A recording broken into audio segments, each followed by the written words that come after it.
اعوذ باللہ من الشیطان الرجیم، بسم اللہ الرحمن الرحیم۔ چھٹی جماعت کے طلباء و طالبات متوجہ ہو جائیں۔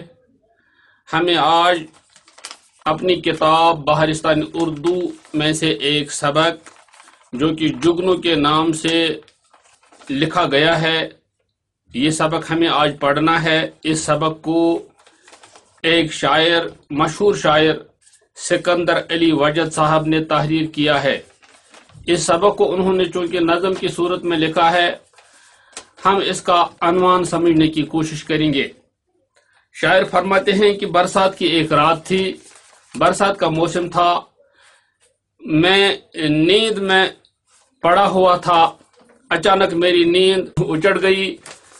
رات کے ایک حصے میں نیند سے بیدار ہوا۔ جب میں نیند سے بیدار ہوا تو کیا دیکھتا ہوں کہ رات اندھیری تھی، بارش ہوئی تھی، بارش ہو کر تھم چکی تھی، اور اس کے بعد جو آسمان پر بادل تھا وہ بادل ادھر ادھر ہو گیا تھا۔ پھولوں میں جو کہ گرمی کی وجہ سے گرد و غبار تھا، اس بارش کے ذریعے سے دھل گیا تھا۔ ہر طرف معلوم ہو رہا تھا جیسے یہ رات اب ختم ہونے والی ہے اور اب روشنی آ رہی ہے۔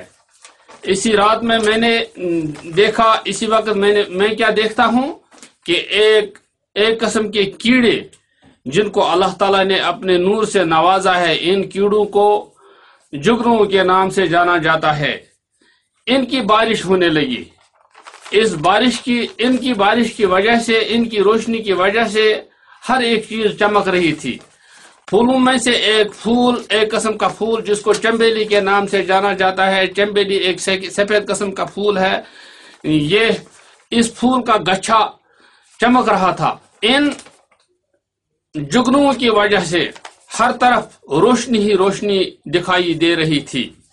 پیپل کا پیڑ جو ہے، پیپل کا پودا جو ہے، وہ چنار کی طرح جگمگا رہا تھا، اس کی ہر شاخیں جگمگا رہی تھی۔ ایسا محسوس ہو رہا تھا کہ فضا جو ہے وہ ہیرے اور جواہرات حاصل کر رہی ہے۔ محسوس ہوتا تھا کہ جیسے پریوں کی ایک جماعت بارات لے کے کہیں جا رہی تھی۔ یہ آج کے سبق کا عنوان ہے، جگنو کے سبق کا۔ کل انشاءاللہ ہم اس کے سوالات اور ان کے جوابات لکھیں گے۔ والسلام علیکم ورحمۃ اللہ۔